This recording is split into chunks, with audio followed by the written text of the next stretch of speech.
Hi guys, and welcome to this week's collective reading. We are currently under the new moon in Pisces as I speak. It was this morning here, and I've got a huge grin on my face as I say this because I especially love new moons. And the Pisces new moon especially is such a special time as we can dig deep and plant seeds in alignment with our intuition for what we will be growing in this upcoming astrological new year. And I love this time of year as we bridge over from the underworld into the springtime, right? And all this internal work that we've been doing can finally start to rise to the surface as personal growth. So knowing that growth is coming, what are you looking to focus this growth period on? Right? And look inwards for answers as this watery sign of Pisces connects us to our spiritual side. So our reading today is centered around this card of the Divine Blueprint.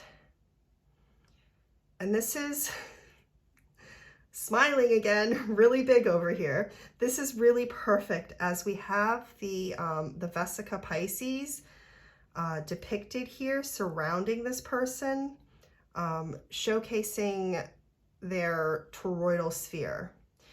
And obviously the Vesica Pisces, just as the name would suggest, is closely aligned to Pisces. And it's actually the Vesica Pisces symbol that the Jesus fish comes from. You can actually, if you look at the center of it and then you take out, not take out, but if you look at that center almond shape and then the fins coming out of the end, that's where you get that shape from. Just like the fish of Pisces, right? As well as this channel is called Nath's Garden, right? And Nath's symbol is this bridging space of the Vesica Pisces. That's the almond in the middle. This is the space that connects our spiritual world to our material world, right? It's also the space of balance between the polarities that allows birthing of new projects, ideas, whatever it is that you are wanting to grow, right? This, it's not exactly the cosmic womb or the birth canal. It is, but it's more importantly, it's the opening, right? It's literally, as an energy, if you could think of it as the moment when a baby enters the world, right? But it's not fully birthed yet. It's halfway in one world and halfway in another. That is the liminal space that you can consider this Vesica Pisces energy. And remember, it's an energy. Don't get too stuck on the baby analogy. This is the idea of us being able to be a part of two worlds at once, right? And at the bottom of this card, it reads Source, Self, Embodiment, Inspiration, and You Are Ready. And this is a really beautiful message to receive at this exact time.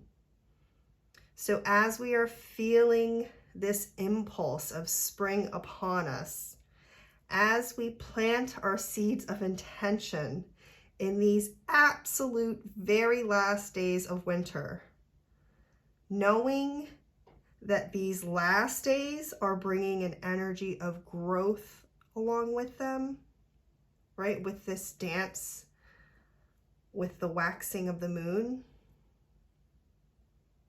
We are being brought this message that everything we need to bring these intentions through is already within us.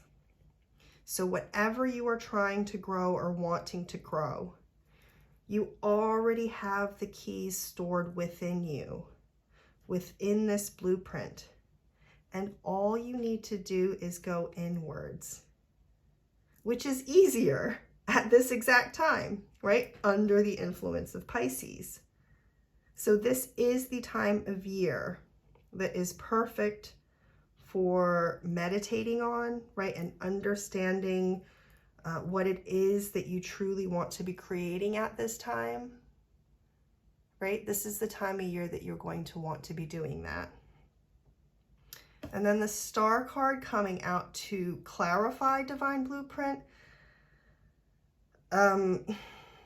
This is probably the best card in the tarot to positively match along this energy right now. I can't imagine a card as perfect.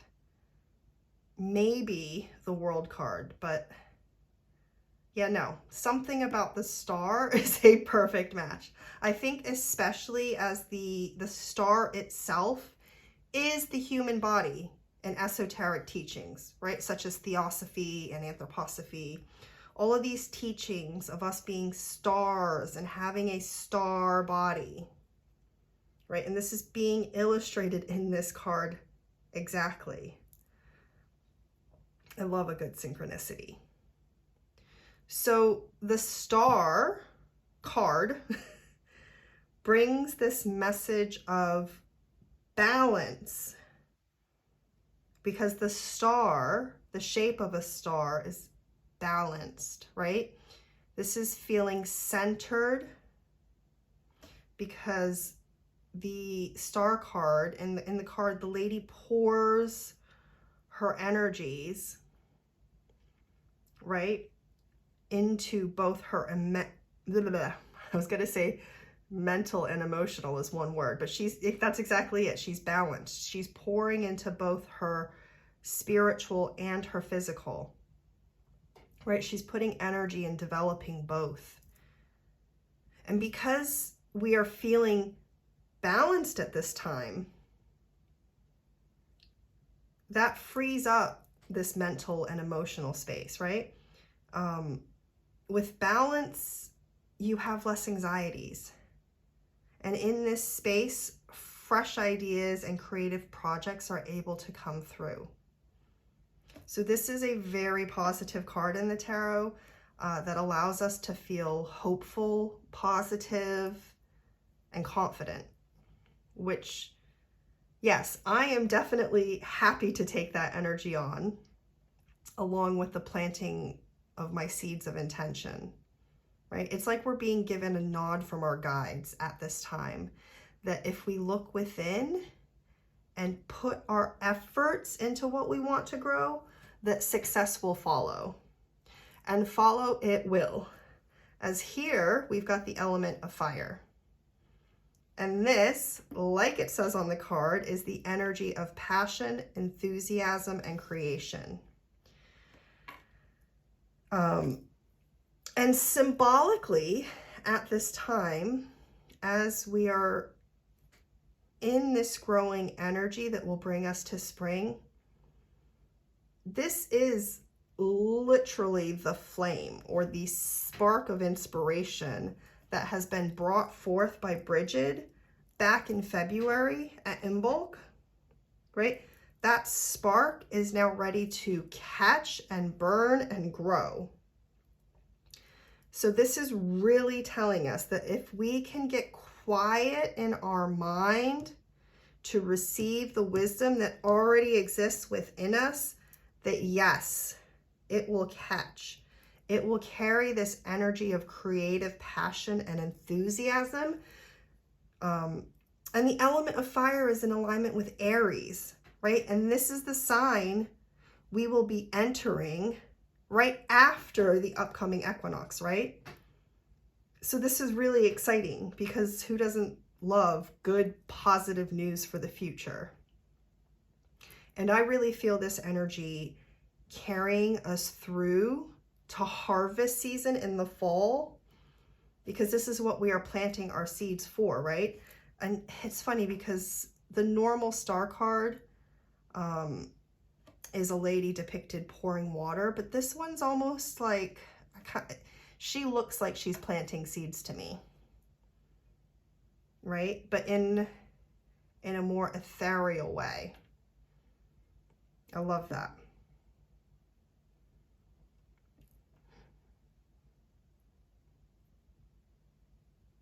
Right. I just had a pause of thought.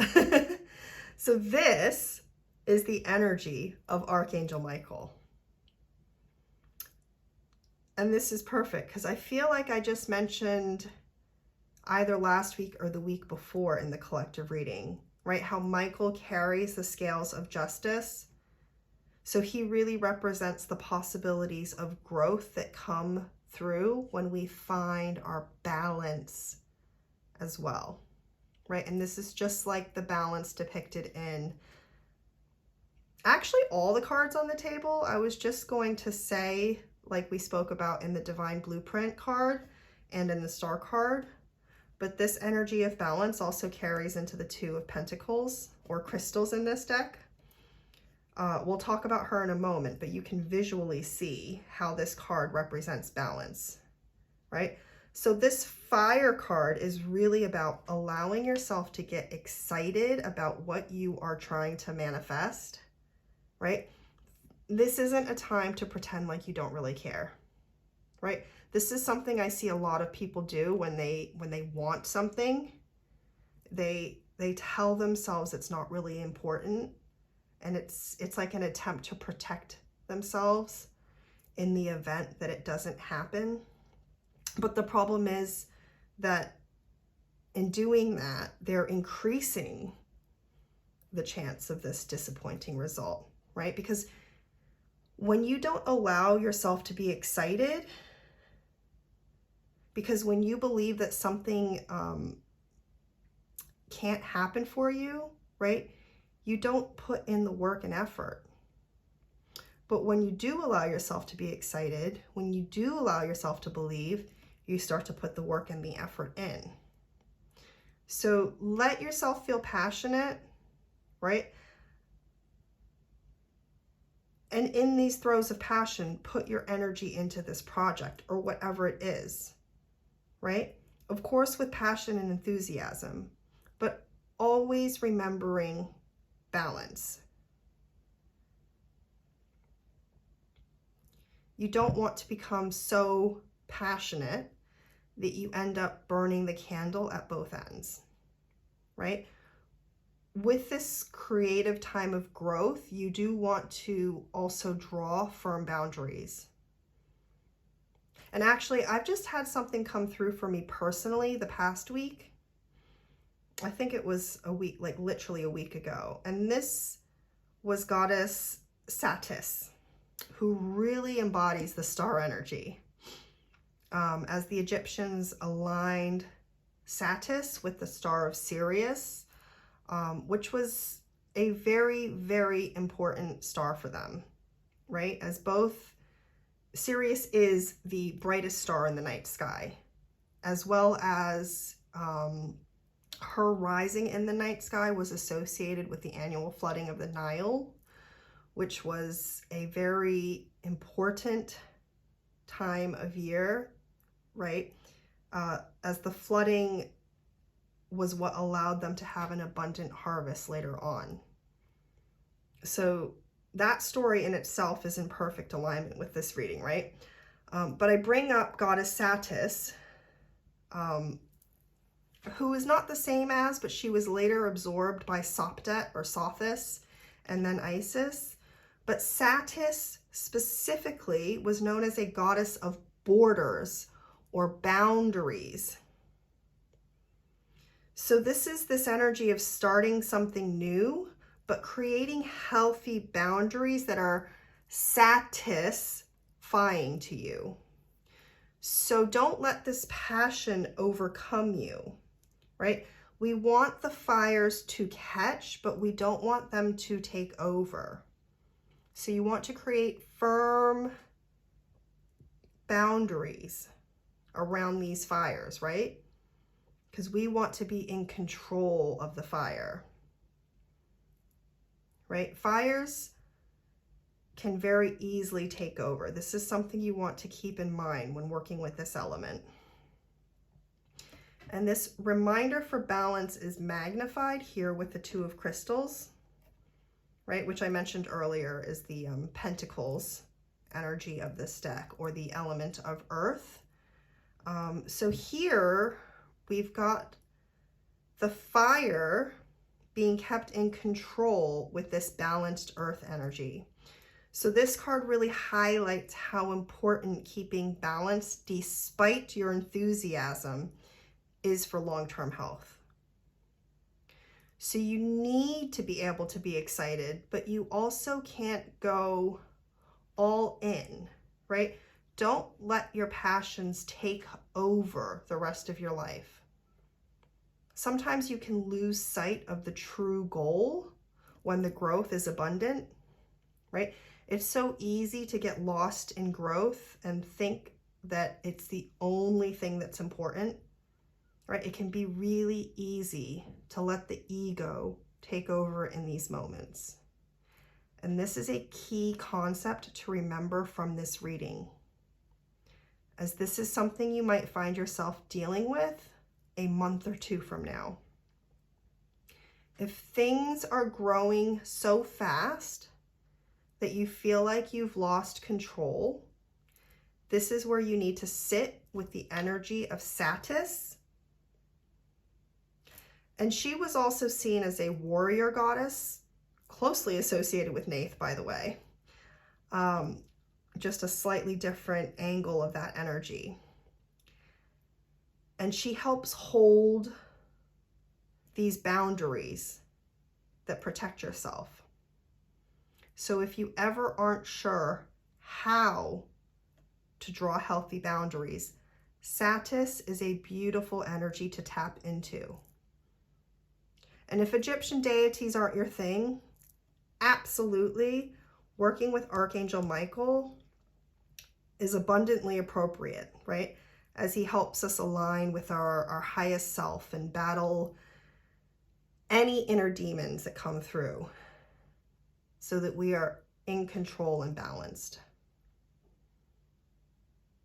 Yeah, so that is this week's reading. I hope you are all as excited for this as I currently am. I really, really, truly hope this is resonating with all of you listening, because this is the kind of hopeful energy that we all want to embody as we plant our seeds this cycle. And remember, midway through this cycle, right, at the full moon, we'll see us in Aries and officially in spring, right? This cycle is bringing us into the fire energy. So I hope you are all ready to harness it and then really keep control of it with these boundaries. But right now, specifically, right now is really about making sure you have clarity around what you are intending to grow. So we're in these two cards right now. Allow this idea of what you are creating to fully develop within your mind's eye. And then you can start putting it to paper and speaking it into existence, right? Whatever works for you. But take the time now to really connect with exactly what it is you want, right? And get as detailed with that idea as you can. Put those boundaries in place, right? We can focus on being flexible with the idea later, but right now, we really want to bring exacting form to what we are creating, right? In our mind's eye, right? This is bringing intention to what you are growing. But that is the reading. I am wishing you all the best. And what an exciting time to be in. Bye, guys.